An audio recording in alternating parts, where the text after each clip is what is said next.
Cassie Bowden is a flight attendant who loves her job since it allows her to travel the world while partying like crazy. She loves to drink and party and drink. Her brother Davey calls her to make sure the plans of his family visiting her in New York is still on. Suddenly, some random man appears in her bed. However, Cassie is surprised to see him and doesn't remember ever inviting him. The man says they did in fact meet up. She was just too drunk to remember a single thing. She excuses herself because she has an early flight she's already running late for. Megan checks her in and is surprised Cassie actually made it this time. During the flight, Cassie makes eye contact with a sex-assaultery Alex. Alex gets up and starts to flirt with Cassie. He wants a scotch on the rocks. Cassie talks about the book Alex is reading, Crime and Punishment. Then, the two end up going into the bathroom and doing fun stuff. Cassie goes to her friends Megan and Shane. They berate her for only focusing on the single passenger Alex. She starts to talk about wanting to adopt a rabbit, and Megan tells her she has issues of wanting to rescue every animal. Her co-worker Shane pours her 2 drinks. She drinks one and gives the other to Alex. Finally, they arrive at Bangkok. Alex has given her his number and wants to show her the magic of Bangkok. Once she's arrived, she meets up with him in her nice dress and his nice car. The two enjoy the city together.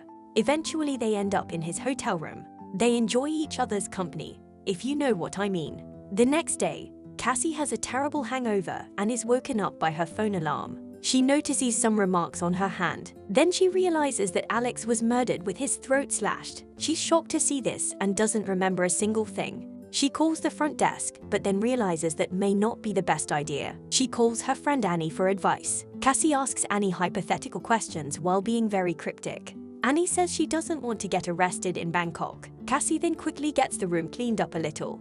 She accidentally steps on a broken bottle and spreads some of her DNA. She then takes a shower but spreads more of her DNA, trying to keep housekeeping from coming in. Cassie starts to clean up the bloody mess she made on the floor. Then she throws some of the evidence away in a random trash can.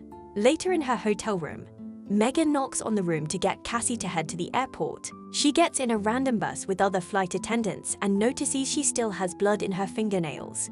Suddenly, police blare at the bus, and this makes Cassie super scared. She starts to panic, but of course she's just being paranoid. Finally, she arrives at the airport and the plane is delayed. This makes her paranoid again, but it's just normal airplane delays. Later, she takes a break in the bathroom, and suddenly she's teleported back in the hotel room. The dead Alex is talking to her and telling her she broke a lot of laws by cleaning up the crime scene. Cassie says she's not the type of drunk to kill people. She's the type of drunk to get naked in public and do crazy things. Megan then gets Cassie to come out of the bathroom. Cassie gets paranoid about the black bald man who keeps looking at her. Then Megan wonders if Cassie has been drinking again. She also wonders what she did with Alex last night. Cassie says she was in her hotel room all night. Meanwhile, a woman asks the hotel desk clerk to check up on Alex because they were supposed to meet at a hotel later that day. When a housekeeper checks up on him, she screams to see the bloody mess. Back on the plane, Cassie had accidentally given the air marshal a vodka instead of a soda. Megan is getting really suspicious about Cassie. She tells Cassie that everyone's been gossiping about her going out with Alex last night. Cassie says she didn't, and Megan tells her to calm down because it's just harmless gossip. The US Department of State is now getting in touch with the local Thailand authorities. They also get a hold of the FBI. Then, Alex's mom, Janet, is contacted and told about what happened to Alex. Once their plane arrives in Seoul, Korea, the group has heard about Alex's demise by now.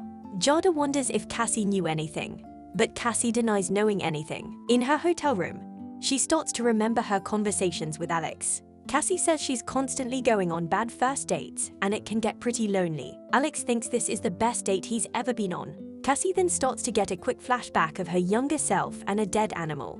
When Cassie goes out to grab ice, the pilot starts flirting with her. Apparently, the two had some sexual history. She's about to sleep with the pilot, but then she starts seeing a painting moving and she has a panic attack. She runs back to her room. Cassie begins to remember her time with her dead father. They share a beer together. Cassie tells herself that she is no longer going to drink anymore. Then, when Cassie goes to grab her wallet, she realizes her ID is missing. She finds the book Crime and Punishment that Alex owns. This transports her back to the hotel again, talking to Alex. She wonders what the heck did she do with Alex last night. Eventually, Megan is at her door trying to get Cassie to come out. Cassie decides to call her friend Annie for some help. Annie is a big-time lawyer. A man with blood all over his hands calls for her, and he doesn't pick up Cassia's call because she's busy helping the mob boss. Back at the FBI, Kimmy and her associate talk about how one of the flight attendants are most likely part of the CIA.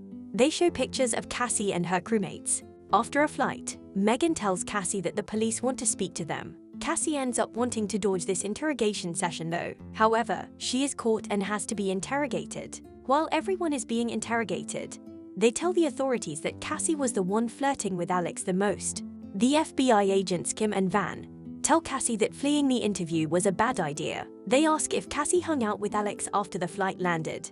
This transports Cassie back into the hotel room with Alex. She starts to remember that there was someone else there with Alex and her that night. It was a business associate named Miranda.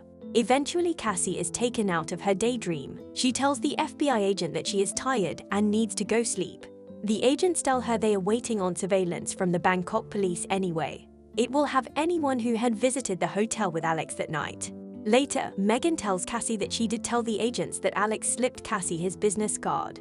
This upsets Cassie, but she just wants to move past all of this. Later, Cassie goes to Alex's work office to see if she can find Miranda.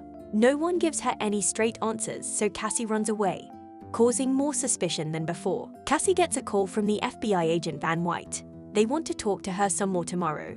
Then, Cassie tells Annie everything, so Annie can be present during the FBI interview. Annie promises to be her lawyer, but she's really upset that Cassie cleaned up the crime scene, on top of going to Alex's workplace. Cassie goes out with her flight crew work friends in order to clear her head. She meets a guy at the bar named Buckley. He's an unemployed actor. As she dances with Buckley, she starts to remember dancing with Alex. Then she sees her bloody hands. The two end up going home and having a wild night. The next morning, she starts to remember her sweet romantic moments with Alex. Cassie has to rush her interview with the FBI. The FBI agents have the footage from the hotel. However, it's nothing but static for 12 hours. They have nothing on Cassie. They continue with the interview anyway. She tells them about her cut-up hand from a glass that she broke. Van shows pictures of Alex all bloody. This sparks a lot of emotions from Cassie. Then they show pictures of Cassie with a headscarf when she was in Bangkok. Then another picture of Cassie visiting Alex's work. Eventually, Cassie cracks and tells the FBI agent everything. She tells them that when she left the hotel room, Alex was very much alive. Annie is really upset that Cassie revealed everything. Meanwhile, Miranda is in her car listening to Annie and Cassia's conversation. In a bar, Annie realizes that when Cassie left the hotel room in the middle of the night, this is most likely when Alex was killed. It may be the only reason why Cassie is alive right now. Cassie is shocked to realize that she was so drunk. She got back in bed with a dead Alex without realizing it. When Cassie leaves her apartment for her next flight, Miranda breaks into it to search for something. Meanwhile, Cassie has another moment with Alex. He convinces her to talk to the receptionist at his workplace since she may know more than she's letting on. Her brother Davey calls her again. Davey thinks this trip with Cassie may not be the best idea. Davey wonders how many drinks Cassie has had today. He wants to know if his daughters will be safe around Cassie. She says everything is peachy and she will be present and not drinking when Davey visits. The receptionist finally leaves the building, so Cassie follows her into a bar. The receptionist says she is unable to talk about work. Cassie begs her to please just talk to her. Meanwhile, Megan is out gathering a flash drive from a kid. We're not really sure how this ties with the story. Cassie manages to get the receptionist super drunk. She keeps saying Alex was really nice and it's a shame he died. The receptionist starts opening up about Miranda. Apparently Alex was dating Miranda. She's a stalker and is super violent. Cassie starts to think that Miranda may have been the one who killed Alex. Once Cassie leaves the bar, Miranda is on her tail following her with a knife on hand. Let me know if you want us to cover more episodes and figure out this mystery together. Subscribe for more videos like this. Turn on notifications and leave a like. It really helps the channel.